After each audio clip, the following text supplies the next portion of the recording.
사람들은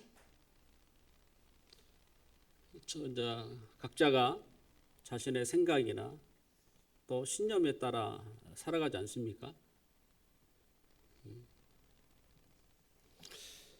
그래서 다른 사람이 왜 당신은 그렇게 살아갑니까? 이렇게 사실을 말하는 게 쉽지 않아요.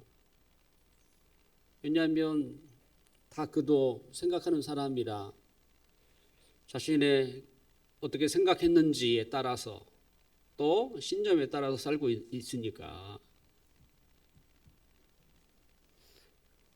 근데 우리는 사람들을 이렇게 크게 분류하면 자신에게 주어진 시간과 삶을 의미 있고 유용하게 보내는 사람이 있고, 반대로 그 시간과 삶을 헛되이 낭비하면서 살아가는 자도 있는 것을 우리는 봅니다. 하나님은 이 세상의 그 피조물들, 하나님이 만드신 피조물 중에 인간에게만 특별한 것을 제공해 주셨죠. 그것이 사고하고 생각하고 때로는 분별, 선택할 수 있는 능력이죠. 그러니까 지정의에서 지에 해당하는 것이라고 말할 수 있죠. 지. 이것은 인간에게만 주어진 하나님의 그 특별한 은총이죠. 이것 때문에 인간은 만물의 영장이 된 거예요. 가장 으뜸인 사람이 된 거예요. 그래서 우리가 이 지성을 가지고 우리가 뭐 사자보다 더 강합니까? 호랑이보다 더 강하겠습니까? 하지만 사자를 제압하잖아요. 호랑이를 제압하잖아요. 뭘로? 총. 우리가 생각을 해서 만든 게.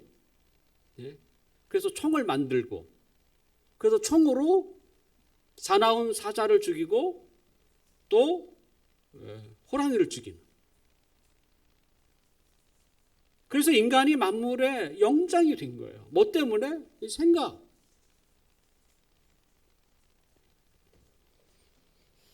인간이 하나님의 형상대로 창조되었다고 하는 중요한 증거 중에 하나도 이 지성이라고 말할 수 있죠.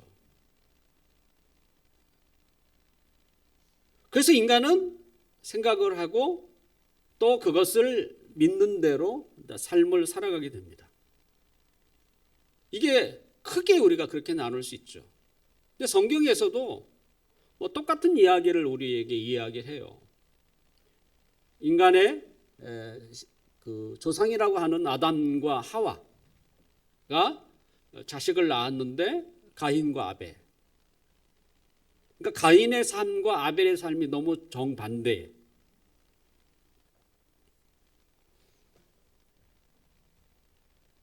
가인의 삶은, 가인은 왜 그렇게 악을 행하면서 살았는가?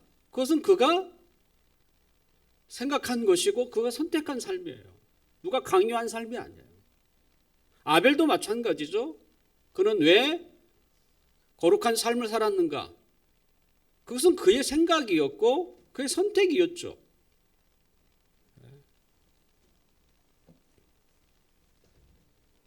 결과적으로 모든 인간은 뭐 저도 똑같고 여러분도 마찬가지입니다. 자기의 생각에 따라 자기의 신념에 따라 살아가고 있죠. 근데 이것이 굉장히 귀한 거죠. 하나님이 주신, 인간에게만 특별히 주신 놀라운 혜택이죠. 그런데 우리 누군가에게 주어지는 이 혜택은 단지 그가 누리라고만 준 게 아니에요. 모든 혜택은 혜택에 따른 책임이 전가돼요. 그것이 권세가 되었든 돈도 마찬가지죠. 아니면 명예가 되었든 거기에는 반드시 뭐예요? 책임이 뒤따르는 거예요. 책임을 져야 한다는 것이죠. 결과적으로 이 말은 뭡니까? 우리는 이 세상에서 자신의 생각과 신념에 따라 살아가지만 언젠가는 모든 사람에 대한 평가가 내려지는 날이 있다는 것을 말해주는 거예요.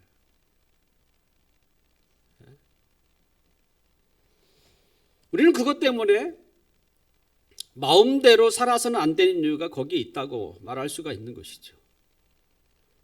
분명 우리는 이 세상에 태어난 날짜는 다 다를지라도 자신이 살았던 삶에 대한 최종적인 그 평가의 날이 있다는 것을 기억할 필요가 있죠. 바벨론에서 돌아온 이스라엘 사람들은 저마다 주어진 환경에서 자신의 생각과 신념에 따라 선택에 따라 살아가게 됩니다.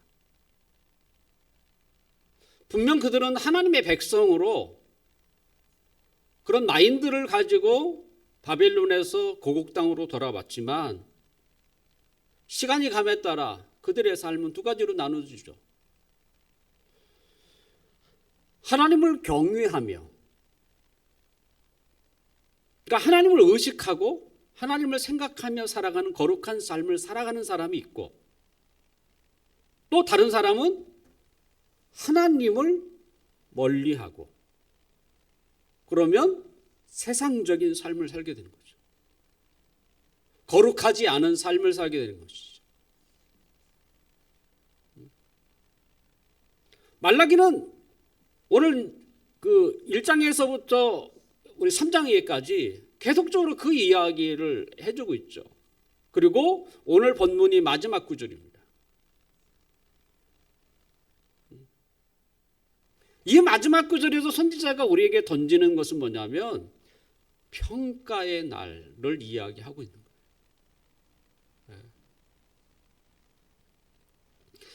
이 세상에서 각자가 삶을 살지만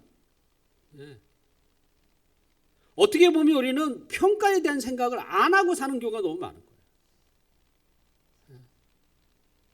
그냥 뭐 살다가 죽으면 끝인 것처럼. 그렇지 않습니다. 반드시 평가의 날이 온다. 오늘 본문 1절에 보면 그 평가의 한 단면을 우리에게 이야기해 주고 있죠.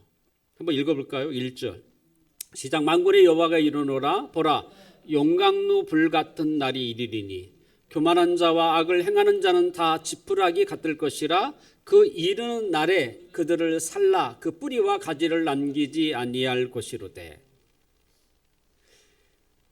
이 말라기 4장 1절의 시작의 그 원문을 보면 이렇게 시작을 해요. 확실히 그 날이 다가오고 있다.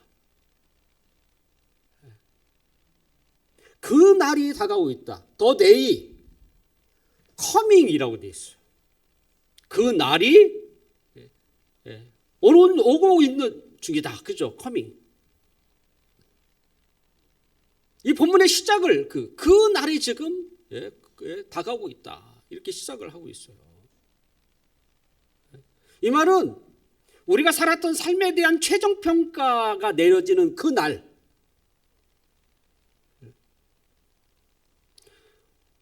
5절에 보면 여호와의 크고 두려운 날로도 표현하고 있어요. 하나님의 날이라고 불리는 그 날은 사실은 인간에 대한 최종 평가의 날을 그렇게 표현하고 있는 것이죠. 우리가 믿는 하나님은 굉장히 인격적인 분이세요. 인격적이라는 말은 뭐냐면 선을 행하면 거기에 대해서 보상을 하고 악을 행하면 그 악을 행한 거에 대한 징벌을 내린다는 뜻입니다. 이게 인격적인 신을 이야기할 거예요. 근데 인격적인 신을 믿지 않는 사람에게는 이 책임감이 그 사람들은 별로 없어요. 하물며 그들은 이 세상을 살아가는 데 있어서 아무런 의미나 목적도 없다고 얘기해요. 제가 지난주에 이 시대의 그 최고의 지성인 중에 한 사람으로 유명세를 타고 있는, 그리고 한때는 그 장관까지 하셨던 분의 책을 읽었어요. 그분은 당당히 이렇게 얘기를 하더라고요. 사람의 기도에 응답하고 선을 포상하고 하며 악을 징벌하는 인격적인 존재를 나는 믿지 않는다. 그냥 나는 그런 거 안 믿는다. 근데 이건 굉장히 심각하다고 저는 생각이 돼요. 선한 것을 장려하고 보상하고 악을 행한 거에도 징벌하는 거, 우리는 너무나 그 당연하다고 생각하죠. 근데 이분은 그걸 안 믿는데요. 아니 뭐 어리석은 사람도 아니에요. 그런 인생을 이렇게 얘기해요. 성장하라, 잘하라 이거죠. 그 다음에 짝을 찾아라, 자식을 낳아서 길러라, 그리고 죽어라.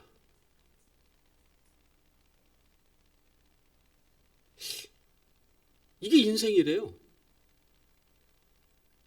어떻게 보면 너무 줄여놨어요. 이게 끝이래요. 이 말은 사실 우리 모두가 걸어가는 과정이기도 해요. 그죠? 그렇지 않습니까? 어린아이로 태어나서 자라서 짝을 찾아서 결혼하고 또 자식도 낳고 그리고 이렇게 살다가 죽는 거죠.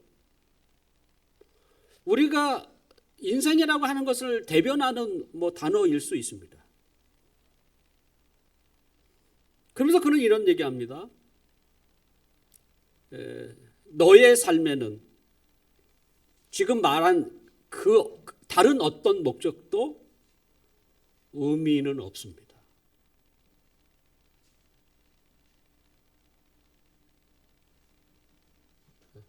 그러니까 인생은 의미가 없다는 게, 목적도 그걸 필요 없다는 거야. 이렇게 살아가는 거지. 그는 인간의 삶의 목적이나 의미는 없지만 스스로 자신에게 의미를 부여하며 살아가려고 하는 자도 있다는 거예요. 본래 의미는 없는데, 목적은 없는데 어떤 사람은 자기에게 거기에 의미를 담는다는 거야. 그리고 목적을 두고 사는 사람도 있다는 거야. 결국 그가 본 인간은 생존밖에 없어요. 태어나서 막 이렇게 치열하게 살다가 그리고 죽으면 끝.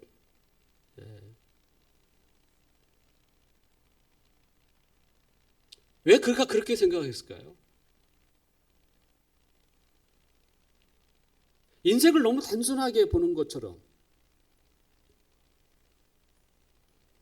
왜냐하면 그에게는 하나님이라는 존재가 없어요. 하나님을 믿지 않는 거예요. 그러니까 뭐예요?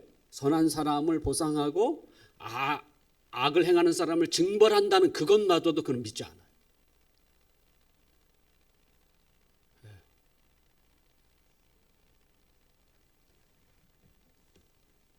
결국 각자 알아서 그냥 자기 생각과 신념에 따라 살다가 죽으면 끝이라고 얘기하는.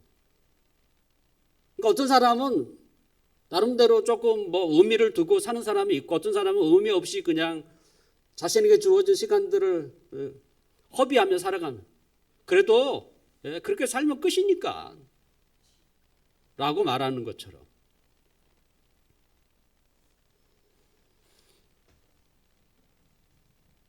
우리의 그 선조들은요, 하나님을 몰랐어요.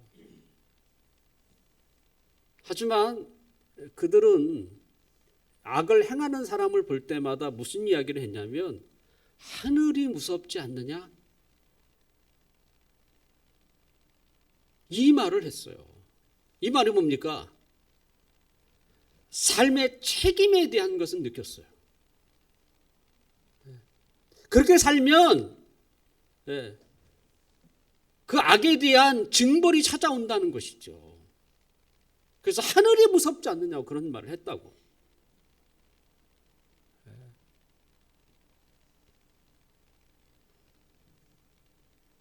결과적으로 하나님을 믿는다는 것은 사실 많은 것을 포함하고 있는 거예요. 내가 어떻게 살아야 할 이유와 의미와 목적과 그리고 그 삶에 대한 평가가 있다는 것을 믿는 거거든요. 선지자는 1절에 보면 교만한 자와 악을 행하는 자는 용광로 불같은 무서운 심판이 있을 것임을 이야기하고 있습니다. 용광로 불이라고 표현하고 있어요.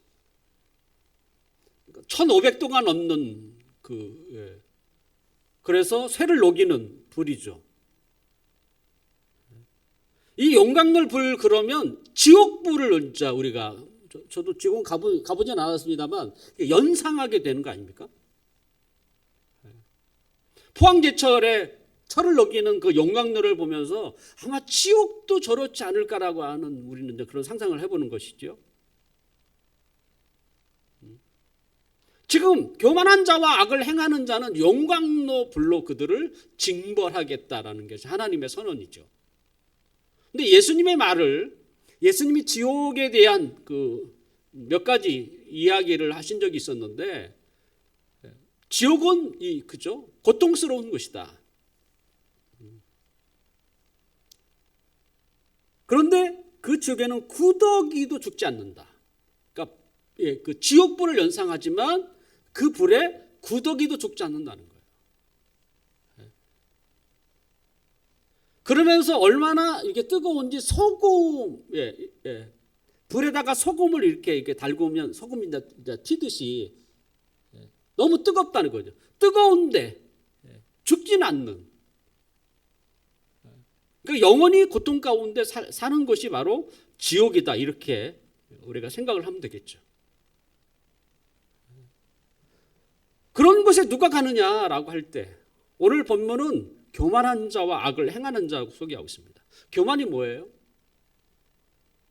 뭐 우쭐대는 것, 오직 그죠? 자기밖에 모르는 것, 뭐 여러 가지 우리가 생각할 수 있지만 성경에서 말하는 교만은 사실은 하나님의 존재를 인정하지 않는 거죠. 그러니까 하나님과 상관없이 살아가는 사람. 그러면 악을 행하는 사람은 뭐냐? 똑같아요. 하나님을 알지 못하고 하나님을 믿지 않고 살아가니 그가 살아가는 삶이 악인 거죠. 하나님을 기쁘시게 하는 것이 선이고요. 하나님의 기쁨과 상관없이 살아가는 사람을 악인 것이죠. 결과적으로 이런 지옥불에 들어가는 사람, 그렇게 징벌을 받는 사람은 누구냐? 하나님과 무관하게 살아가는 사람이다. 이렇게 말할 수 있는 것이죠.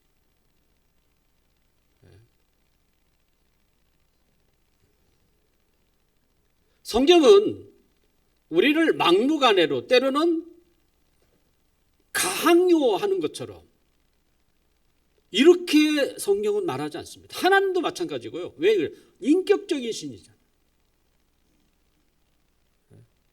그래서 우리에게 선택하라고 얘기해요. 끊임없이. 신명기 30장 15절에 보면 보라 내가 오늘 생명과 복과 사망과 화를 내 앞에 두었으니 이 말은 뭡니까? 선택하라는 것이죠. 내가 이렇게 살면 생명을 얻고 복을 받고 저렇게 살면 화를 당하고 그리고 그것은 죽음의 길이다. 성경은 이 두 가지만 얘기해요. 그러면서 인간은 뭐예요? 네가 생각해 봐라. 그리고 선택하라. 하나님은 강요하지 않으세요. 이스라엘 백성들을 그 애굽에서 광야를 지나 가나안 땅으로 들어가는 과정 가운데 처음에는 모세가 인도했다가 나중에 여호수아가 인도하지 않습니까? 두 번째 지도자였던 이 여호수아가 가나안 땅을 정복하고 나서 그가 수명을 다해서 죽는 날이 가까워오자 그는 이스라엘의 지도자들을 불러놓고 이 이야기를 해요. 너무나 중요한 말이라고 생각해요. 너희가 평생 의지하고 섬길 만한 자를 선택하십시오. 당신들은 누구를 선택할 것입니까? 그러면서 그는 자신의 고백을 해요. 나와 내 집은 여호와만을 섬기겠다고 선택하겠습니다. 한 가족이 같이 가는 거예요, 본래. 하나의 공동체니까 같이 가는 거죠. 선택이에요, 선택. 따라오지 않으면 가만히 두지 않겠어. 이렇게 하나님은 이렇게 겁을 주고 두렵게 하는 게 아니라 길을 제시하고 너희를 선택하라. 왜냐하면 인간에게 하나님이 뭐예요? 생각할 수 있고 그것을 선택할 수 있는 것을 인간에게 주셨거든. 동물이라고 한다면 하나님은 그렇게 제시하지 않죠. 왜냐하면 동물은 그런 게 없거든요. 오직 인간에게만 하나님이 이렇게 선택하도록 하는 것이죠. 그래서 교만하고 악을 행하는 사람은 하나님을 믿지 않는 사람, 하나님을 의지하는 사람. 제가 서두에 얘기했던 지성인도 뭐예요? 어리석은 사람이죠. 왜?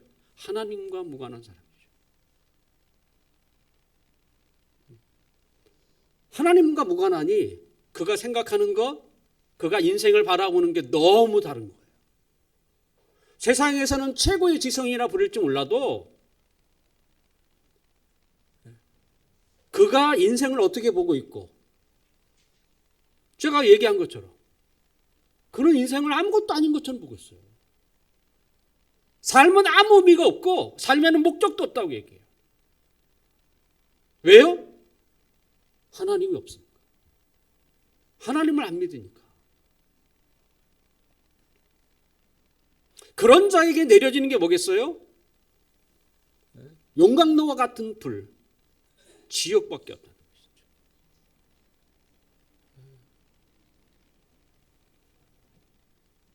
사랑하는 성도 여러분, 우리 인간이 그 만물의 영장이라는 것 여러분들은 알고 계시나요? 동물에게 없는 것을 우리가 가지고 있다는 사실을 여러분 느끼고 계시나요?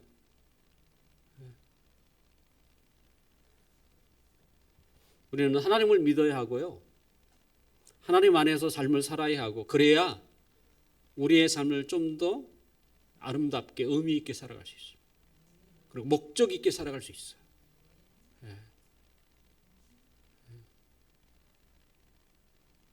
바라옵기는 여기에 있는 우리 모두가 하나님의 존재를 인정할 뿐만 아니라 실제 삶에서도 그분을 의지하고 또 섬기면서 사셔서 자신의 삶을 더 사랑하고 또 우리의 삶을 통해서 좀 더 많은 사람들이 빛을 보도록 더 아름답게 세워가는 우리 모두가 되시기를 주님의 이름으로 축원합니다. 우리가 교만하고 악을 행한 사람, 다른 사람이 아니죠. 하나님을 믿지 않는 사람이죠. 하나님과 무관한 삶이죠. 그러면 그 사람과 다른 사람은 어떤 사람이겠어요? 당연히 하나님과 관련 있는 사람이겠죠. 2절을 함께 볼까요? 2절을 함께 보겠습니다. 함께 읽겠습니다. 시작. 내 이름을 경외하는 너희에게는 공의로운 해가 떠올라서 치료하는 광선을 비추리니 너희가 나가서 외양간에서 나온 송아지같이 뛰리라. 아멘. 내 이름을 경외하는 너희에게는.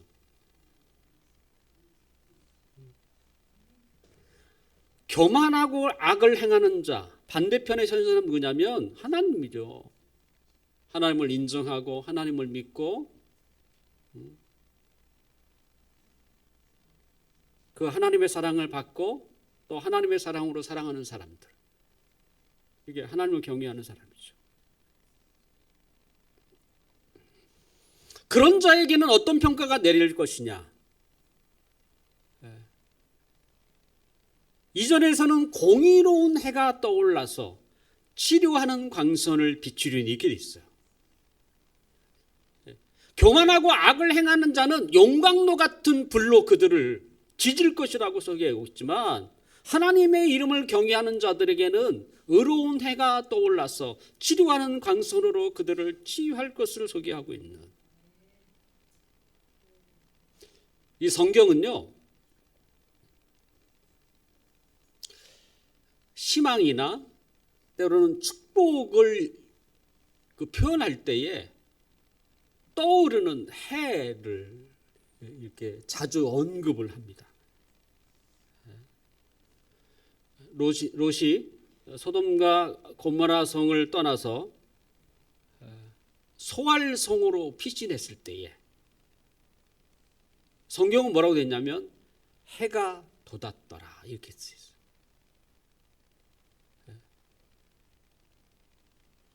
이제 그죠? 하나님이 그 욥을 소알성에 보호하시고 그 다음에 소돔과 고모라에게는 불을 내리겠다는 것입니다. 해가 돋았더라. 그 다음에 야곱이 야복강에서 천사와 밤새 씨름하고 나서 이 분이엘, 그곳은 분이엘인데 그 분이엘을 지날 때에 성경은 뭐라고 되어 있냐면 똑같아요. 해가 돋았더라 이렇게 되어 있어요.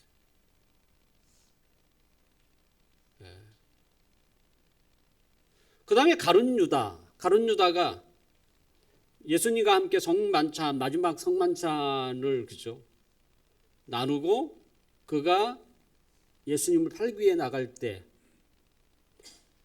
밤이더라 이렇게 돼 있어요. 그 상징적으로 그걸 표현하고 있는 거예요.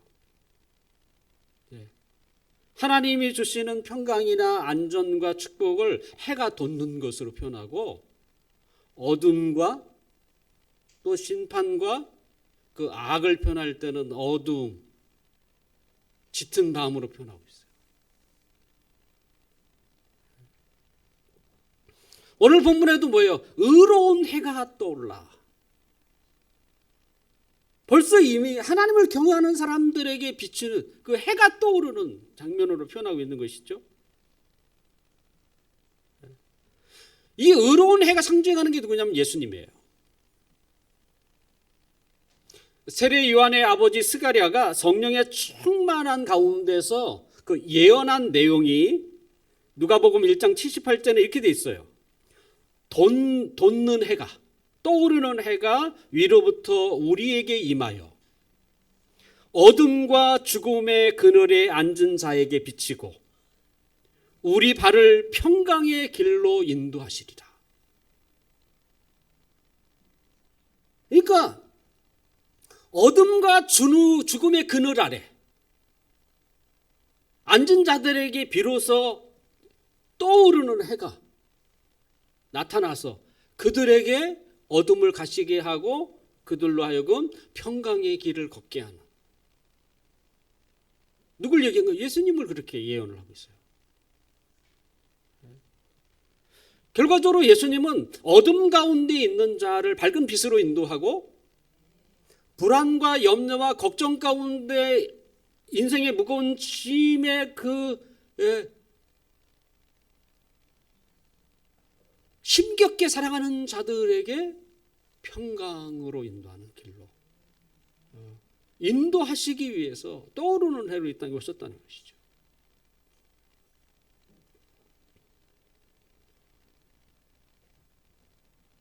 결과적으로 이 어둠과 죽음이라는 게 뭐겠어요?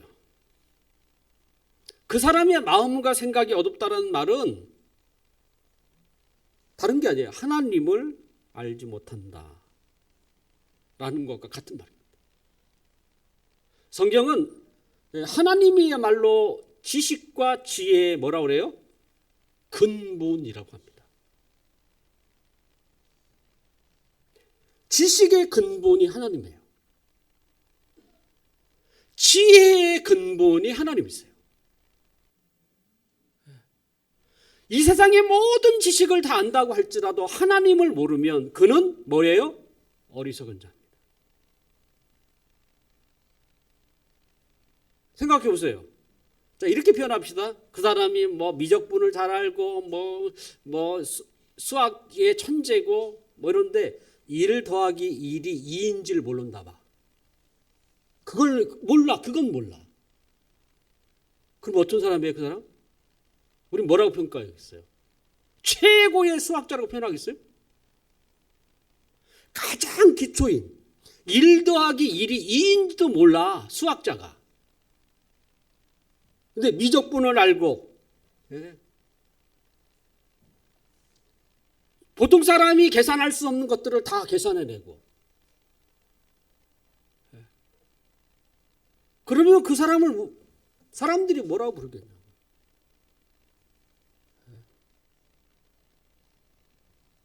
가장 지식의 근본은요, 하나님을 아는 것이에요.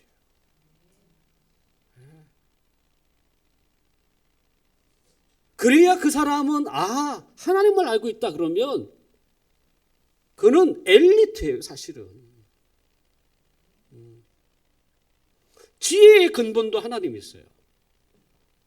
성경에서 말하는 지혜는 하나님을 기쁘시게 하는 것과 관련되는 말입니다.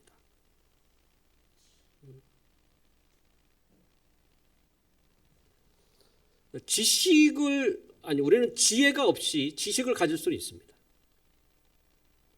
그래서 공부를 많이 한 사람, 그러니까 지혜가 없어도 지식 있는 사람 많죠. 그런데 지식이 없는 지혜는 없습니다.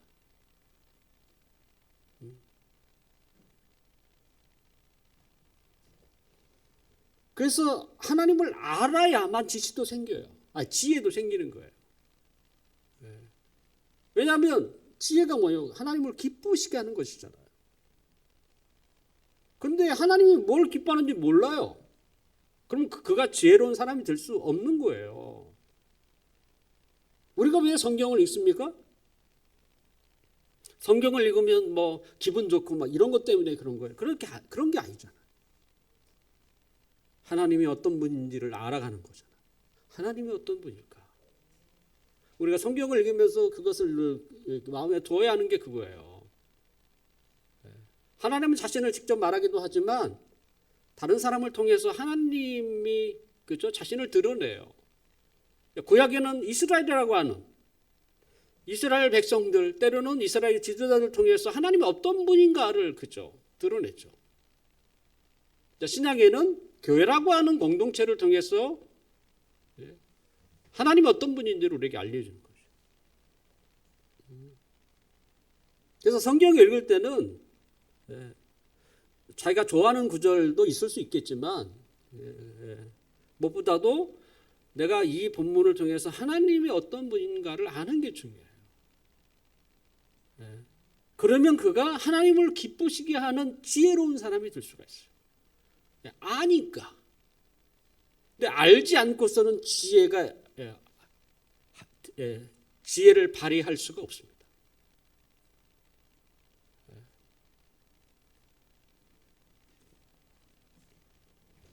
우리의 의로운 태양으로 떠오르신 예수님. 그 예수님이 뭐예요? 치료하는 광선을 바란다는 거예요. 이 말은 뭡니까? 모든 우리의 아픔과 상처와 고통을 다 치유해 주시겠다는 얘기잖아요. 죽음마저도. 사람을 가장 고통스럽게 하는 게 죽음의 그림자 아닙니까? 그 죽음의 자리에서도 그를 치유하게 하시는, 교만하고 악을 행하는 자에게는 용광로의 불로 이렇게 표현됐고, 하나님의 이름을 경외하는 자들에게는 뭐예요? 불타오르는 해로 표현. 어떻게 보면 용광로 불이나 불타오르는 그 해의 불이나 비슷한 부분이 있어요.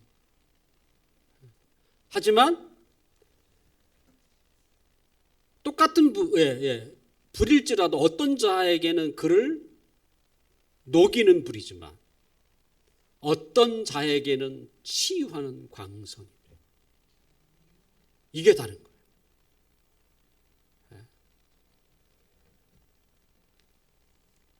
재밌게도 이 말라기 선지자가 벌써 2000년 전에 2000년 후의 일을 미리 봤는지 모르겠습니다만 치유하는 광선에 대한 그 당시 사람들이 이걸 이해했을까 모르겠어요. 우리는 이제 요즘 이해하잖아요. 레이저로 사람을 치유하는 거. 방사수 다 지금 아니 이 치료하는 광선이라는 게 지금 표현되고 있잖아요. 지금부터 2000년 전에 쓴 이야기인데 그 당시 사람들은 사실 꿈도 못 꿨던 얘기잖아요.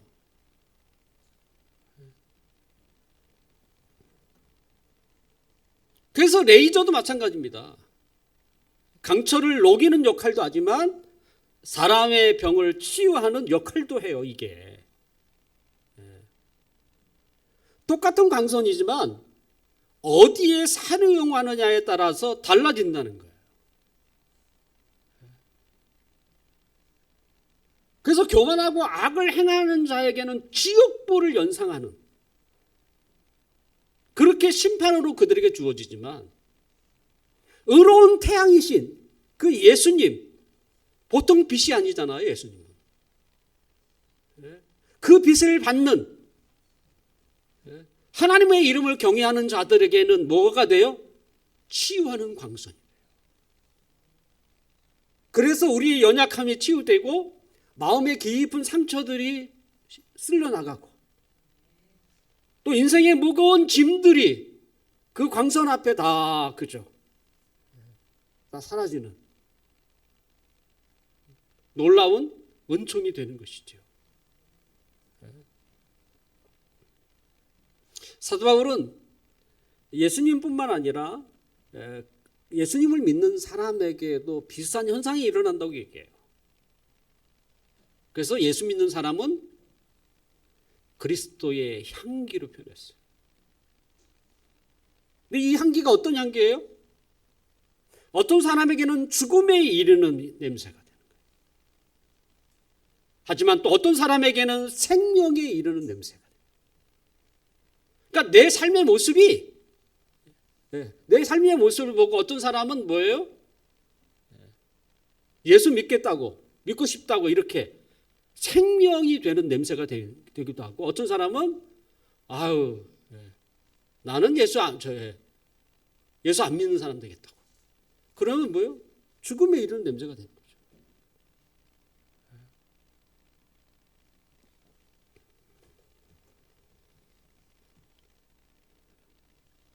결과적으로 말라기 선지자는 이 마지막 평가의 날이 언제냐? 그것은 바로 이 땅에 예수님이 오시는 그날이라고 지금 우리에게 소개하고 있는 거예요.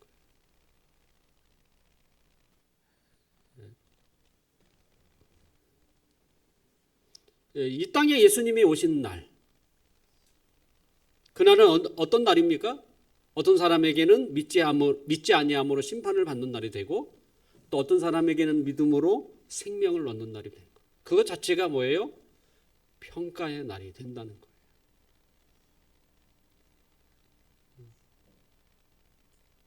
결국 하나님을 믿는 사람, 하나님의 이름을 경외하는 사람, 예수 그리스도를 믿는 사람, 예수님도 하나님이시잖아요.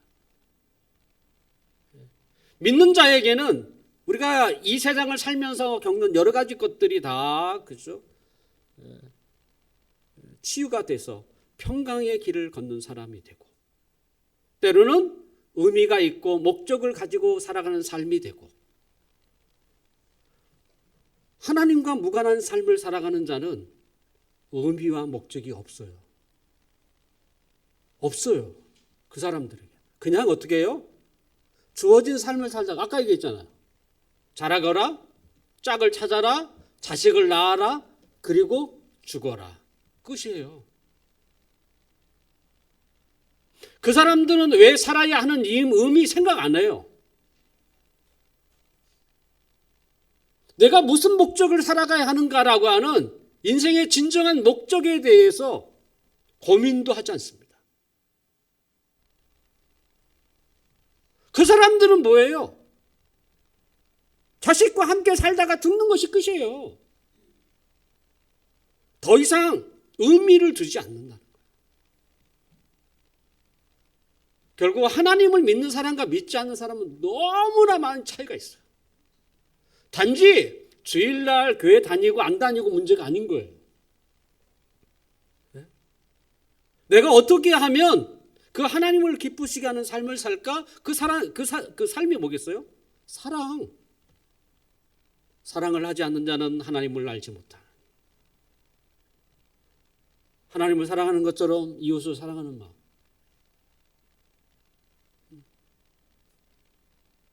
그것이 얼마나 의미가 있고 얼마나 목적이 있겠습니까?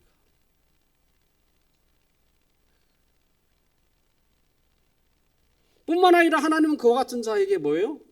평강의 길을 가도록 하신다는 거죠. 마음의 평강.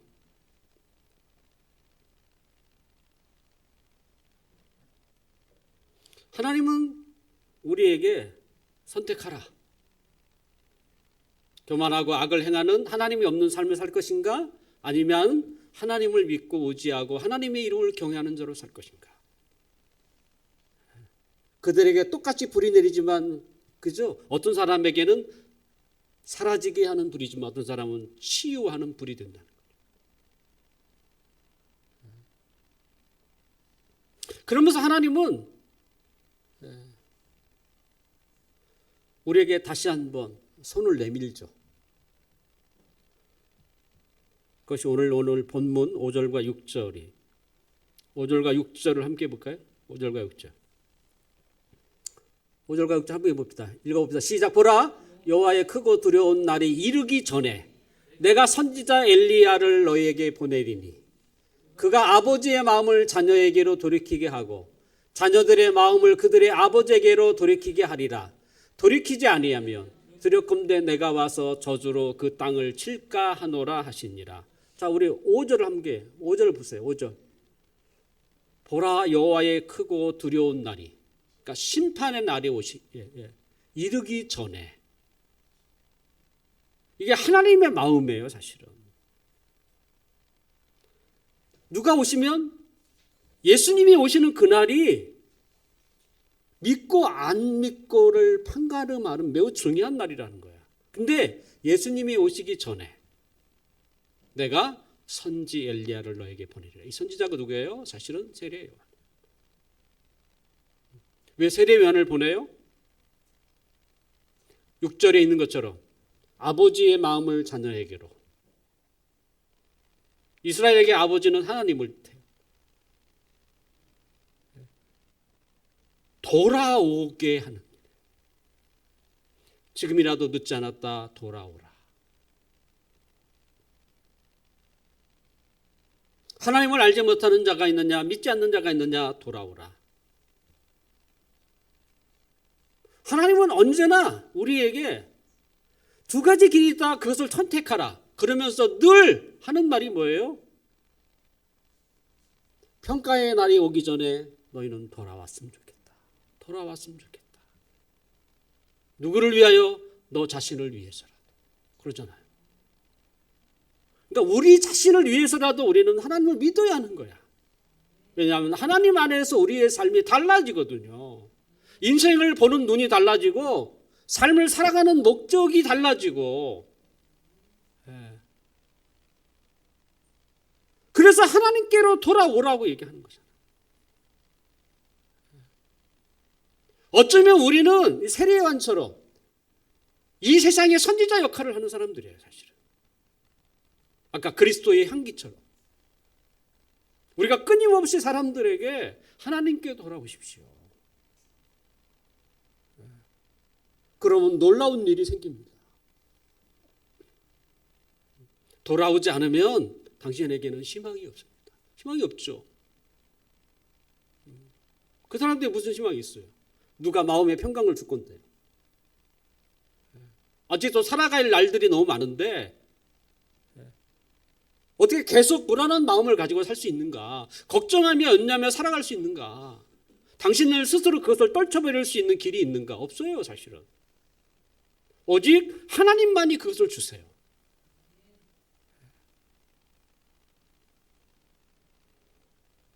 결국 우리가 뭐예요? 선지자가 되어야 되는 거예요. 하나님께 돌아오도록 하나님의 마음이 되어주는 거죠. 왜냐하면 하나님이 늘 그 마음을 갖거든요. 지금이라도 돌아오라 하나님의 요구이거든요.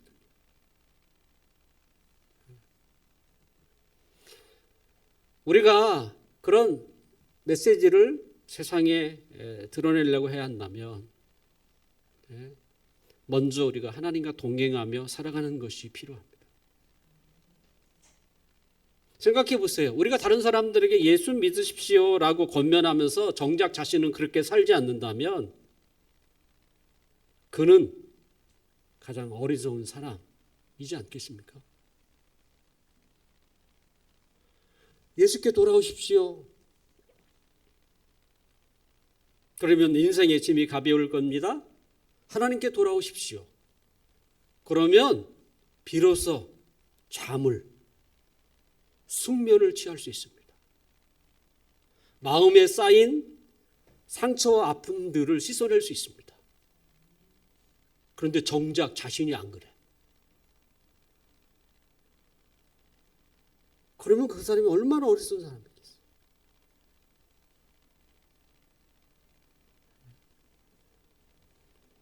우리는 다른 사람에게 권면하기 이전에 먼저 자신이 그렇게 살아야 하는 것이죠.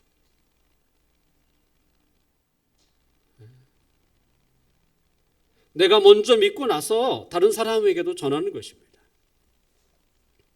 결국 예수님을 믿고 살아가는 삶은 그 누구보다도 저는 지혜로운 삶을 살아가는 사람이라고 생각합니다. 스펙이 좋아서가 아니에요. 화려한 이력이 있어서가 아니에요.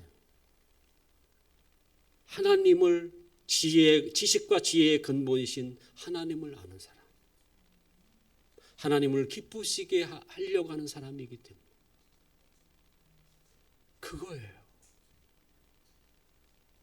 그러면 그 사람이 달라 보이는 거예요. 우리 주위에 스펙이 좋은 사람이지만 삶을 보면 어리석은 사람이 진짜 많습니다. 그런데 일명 가방끈이 짧아도 하나님을 알고 하나님을 기쁘시게 하려고 애를 쓰는 사람 보면 진짜 지혜롭다는 것이 느껴져.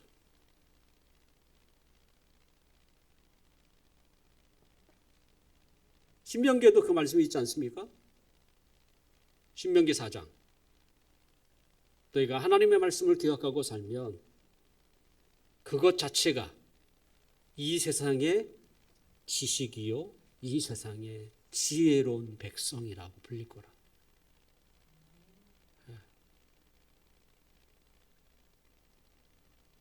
이제 말씀을 했습니다. 어느 날 갑자기 하나님의 크고 두려운 날이 올 것입니다. 그 날이 오기 전에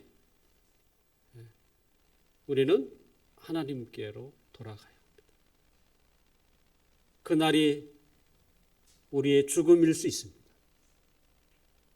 때로는 주님이 오시는 그 날일 수 있습니다. 그 날이 오기 전에 우리는 선택해야 하죠. 하나님과 깊은 관계를 맺고 살아갈 것인지 하나님 아니면 하나님을 등지고 살 것인지.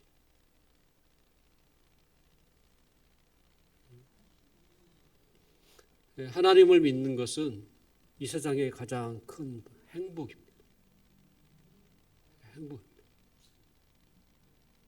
그것이 우리가 이 세상을 가장 아름답고 의미 있게 살 수 있는 유일한 길입니다.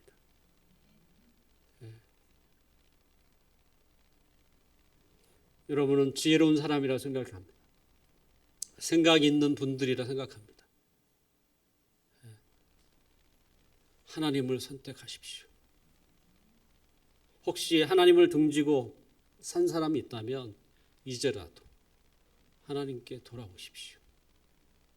그래서 그 하나님 안에 살아가는 것이 얼마나 귀한 것인지, 얼마나 행복한 것인지 그것을 아시고 느끼고 또 그것을 즐기며 살아가는 우리 모두가 되시기를 주님의 이름으로 축원합니다.